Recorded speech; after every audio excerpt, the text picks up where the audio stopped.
નમસ્કાર દર્શક મિત્રો, બોટાદ દસ્તક ન્યૂઝમાં આપનું હાર્દિક સ્વાગત છે અને હું છું એલડી મકવાણા. આપ જોઈ રહ્યા છો બોટાદ દસ્તક ન્યૂઝ. હવે પછીના સમાચાર વિગતવાર. સુરતમાં ભાજપ મહિલા મોરચાના વોર્ડ પ્રમુખનો ફાંસો ખાઈ આપઘાત, પરિવારને હત્યાની શંકા. સૌથી પહેલાં કોર્પોરેટર ચિરાગ સોલંકી પહોંચ્યાના સીસીટીવી પતિને અડધી કલાકે જાણ થઈ. સુરતમાં દિવસે ને દિવસે આપઘાતના બનાવો સતત વધી રહ્યા છે, ત્યારે સુરતમાં વધુ એક આપઘાતનો બનાવ સામે આવ્યો છે.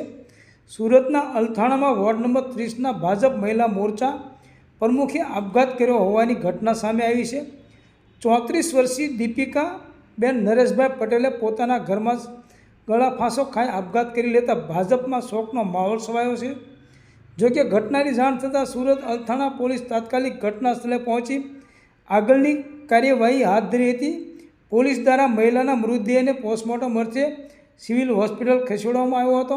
આ દરમિયાન પોસ્ટમોર્ટમ રૂમ પર પહોંચતા જ મહિલાનો પતિ ભાંગી પડ્યો હતો. જોકે મૃતકના પરિવારજનો દ્વારા ફોરેન્સિક પોસ્ટમોર્ટમની માંગ કરવામાં આવી રહી છે.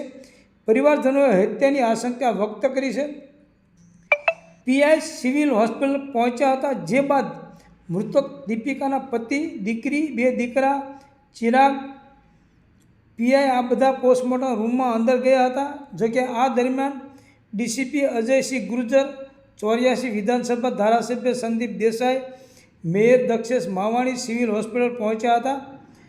2:07 કલાકે કોર્પોરેટર ચિરાગ સોલંકી આવ્યો હતો.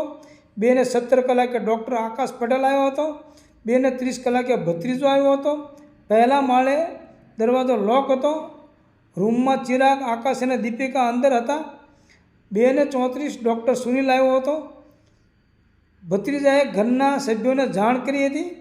મળતી માહિતી પ્રમાણે અલથાણાના ભીમરાડ ગામ ખાતે આવેલા બ્રાહ્મણ ફળિયામાં 34 વર્ષીય દીપિકાબેન નરેશભાઈ પટેલ પરિવાર સાથે રહેતા હતા. પરિવારમાં 2 દીકરા અને 1 દીકરી છે. પતિ ખેતી કામ કરે છે અને દીપિકાબેન સક્રિય રીતે ભાજપ સાથે જોડાયેલા છે. હાલ દીપિકાબેન વોર્ડ નંબર 30ના મહિલા મોરચાના પ્રમુખ તરીકે પોતાની ફરજ અદા કરી રહ્યા છે. મૃતકના સંબંધી મિનેશ પટેલે જણાવ્યું હતું કે મૃતક ઘણા સમયથી ભાજપના કાર્યકર્તા હતા અને સમાજ સેવક પણ હતા. આ આત્મહત્યા નથી, હત્યા થઈ હોવાની અમને આશંકા છે, કેમ કે કહેવામાં આવી રહ્યું છે કે તેમણે ફાંસો ખાધો હતો, પણ ત્યાં કોઈ દોરડું કે કોઈ પણ દુપટ્ટો ન હતો. પરિવારજનોમાંથી તેમના બાળકો ઘરે હતા, તેમના પતિ ખેતરે હતા. રૂમમાં માત્ર સચિન વિસ્તારના કોર્પોરેટર ચિરાગ અને અન્ય એક શખ્સ આકાશ કરીને હાજર હતો. તેમણે વધુમાં જણાવ્યું હતું કે જો કોઈએ ફાંસો ખાધો હોય તો નીતિ નિયમ પ્રમાણે પહેલાં પોલીસને બોલાવવી જોઈએ, પરંતુ ચિરાગે પોલીસને બોલાવી ન હતી અને તેમણે ફાંસો ખાધેલી હાલતમાંથી દીપિકાબેનને નીચે ઉતાર્યા હતા. તેમનું ગળું દબાવીને હત્યા કરવામાં આવી હોય તેવી અમને આશંકા છે, જેથી ફોરેન્સિક પોસ્ટમોર્ટમ કરવામાં આવે. આ ઉપરાંત અમારી એક જ માગ છે, અમને ન્યાય મળવો જોઈએ અને જે સાચું હોય તે સામે આવવું જોઈએ. સૌજન્ય દિવ્યા ભાસ્કર, બોટાદ દસ્તક ન્યૂઝ, એલડી મકવાણા, બોટાદ.